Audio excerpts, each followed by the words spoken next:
మొత్తానికి కొడంగల్లో సీఎం రేవంత్ రెడ్డి మాట్లాడుతున్నారు. లైవ్ లో చూద్దాం.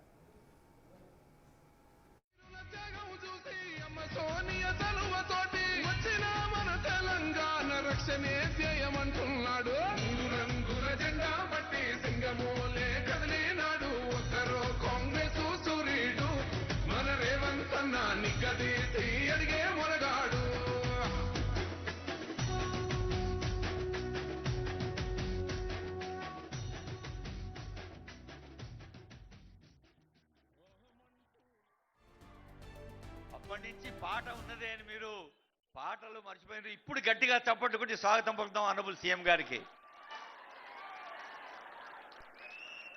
మన ఊరికి, మన నియోజకవర్గానికి, మన తమ్ముళ్ళు, మన అన్నలు, మన చెల్లెళ్ళు, మన అక్కలు, మన తల్లులు, మన తండ్రుల్ని ప్రత్యక్షంగా గ్రీట్ చేయడానికి, ఆనందాన్ని, ఆత్మీయత పంచుకోవడానికి ప్రజాపాలనా ప్రభుత్వంలో తెలంగాణ రాష్ట్రంలోనే ఆనరబుల్ సీఎం గారు వచ్చి సర్పంచులతో, గౌరవనీయులైన సర్పంచులు, గౌరవనీయులైన ఉప సర్పంచులు, గౌరవనీయులైన వార్డు మెంబర్లతో మాట్లాడే సంప్రదాయం మొట్టమొదటి అందరం లేచి నిలబడి గట్టిగా చప్పట్లతో స్వాగతం పలుకుదాం.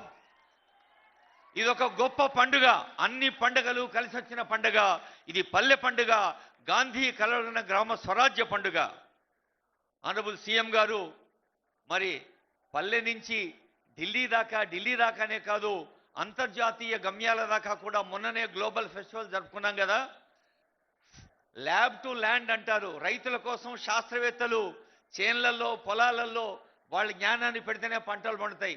అట్లనే సెక్రటేరియట్ నుంచి, అసెంబ్లీ నుంచి ఫైళ్ళు ఫీల్డ్ మీదకి తీసుకొస్తున్న ఆనరబుల్ సీఎం గారు ఆలోచనలో స్పష్టతతో, ఒక వేగంతో, ఒక తేజంతో, సాహసంతో, దూరదృష్టితో గ్రామ స్వరాజ్యాలకు ఒక ప్రత్యేక స్థానాన్ని ఇస్తూ వేయించేసిన సందర్భంలో వారికి అందరి తరఫున హృదయపూర్వక స్వాగతం పలుకుతూ ఇప్పుడు అందరం లేచి నిలబడదాం. మనదైన తెలంగాణ పాటను గుండెల నిండా పాడుకుందాం. జయ జయ హే తెలంగాణ జనని జయ కేతనం.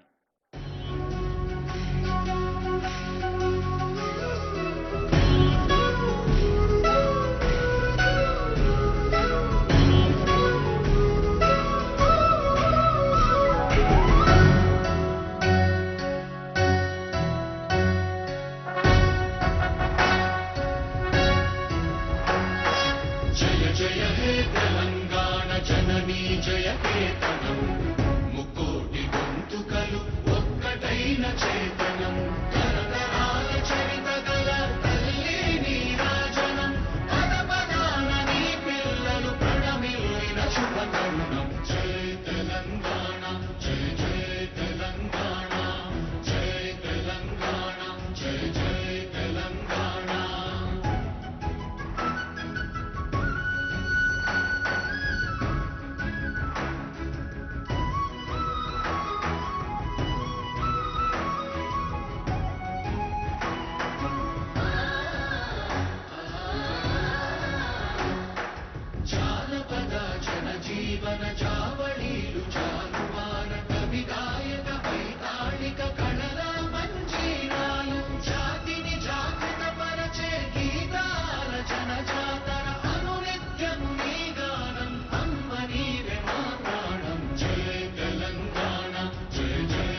ఇంతకుముందే అనుకున్నాం ఇది మన ఊరు పండగ కదా. ఆనరబుల్ సీఎం గారు బయట ఉన్న వాళ్ళందరినీ కూడా లోపలికి అలో చేయమని ఫీల్డ్ మీద ఉండే పోలీస్ ఆఫీసర్స్కి విజ్ఞప్తి.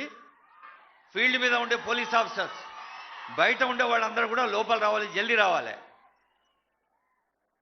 జల్దీ రావాలి. నిజమైన భారతదేశం పల్లెల్లోనే జీవిస్తుంది అని మహాత్మా గాంధీ గారు చెప్పిన మాటను ఆనరబుల్ సీఎం రేవంత్ రెడ్డి గారు ఆచరణ బాటగా తీసుకున్నారు. మరి ఈరోజు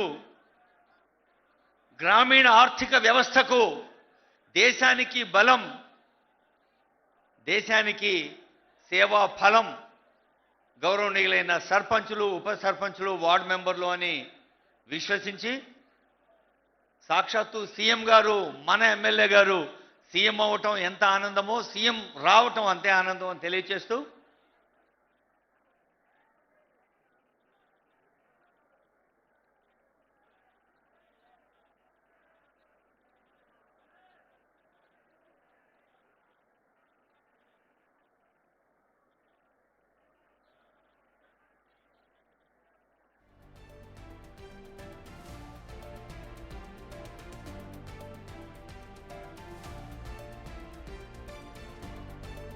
బహుశా మీ అందరూ గౌరవనీయులైన సర్పంచులందరూ, గౌరవనీయులైన ఉప సర్పంచులు, గౌరవనీయుల వార్డు మెంబర్లు అందరూ కూడా మీ గుండె చప్పుడు ఒక ఇద్దరి ద్వారా ఆనరబుల్ సీఎం గారికి, యావత్ తెలంగాణ రాష్ట్రానికి, మన అసంఖ్యాక ప్రజలకు వినిపించబోతున్న శుభ తరుణం ఇది. ఒక్కసారి ఇందాకే అనుకున్నాం కదా మండల్ వాయిస్. రైట్, సర్పంచ్ల సన్మాన సభలో ముఖ్యమంత్రి రేవంత్ రెడ్డి పర్యటన కొనసాగుతోంది. రైట్ నో మనం చూస్తున్నాము. సన్మాన సభ కార్యక్రమంలో ఇవాళ ఆత్మీయ సమ్మేళనం మరియు సన్మాన కార్యక్రమంకు కొడంగల్ నియోజకవర్గం నూతనంగా ఎవరైతే ఎన్నికయ్యారో, ఎన్నికలలో ఎవరైతే సర్పంచ్గా ఉన్నత ఫలితాలు సాధించినటువంటి నేపథ్యంలో ఇవాళ ఆత్మీయ సమ్మేళనం, అలాగే సర్పంచ్లందరూ కలిసి సన్మాన సభ కార్యక్రమంకి ఇవాళ సీఎం రేవంత్ రెడ్డి అక్కడికి వెళ్ళటం జరిగింది. ఈ కార్యక్రమంలో తెలంగాణ జానపద గేయంని కూడా పాడి స్టార్ట్ చేయడం జరిగింది, అది ప్లే చేసి. అండ్ ప్రస్తుతానికి మొత్తం అక్కడికి కొడంగల్లో ఉన్నటువంటి ప్రతి ఒక్కరు కార్యకర్తలు, అలాగే కొడంగల్ నియోజకవర్గ ప్రజలు ఈ కార్యక్రమానికి ముఖ్య అతిథులుగా సీఎం రేవంత్ రెడ్డి కూడా హాజరవటం జరిగింది. ఆ తర్వాత పండుగ ఎంత ఆనందంగా ఉంటుందో మీరే చూడండి. మౌనిక, సజ్జకాన్పేట, కోసిగి మండలం. సభకు నమస్కారం.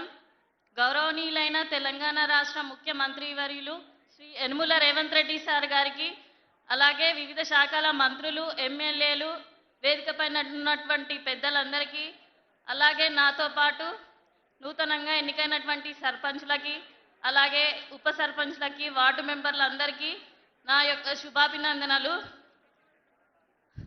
సార్, నా పేరు మౌనిక హరీష్ గౌడ్, మాది సర్జకాన్పేట్ గ్రామం, కోస్గి మండలం. సార్ నాకు 24 సంవత్సరాలు.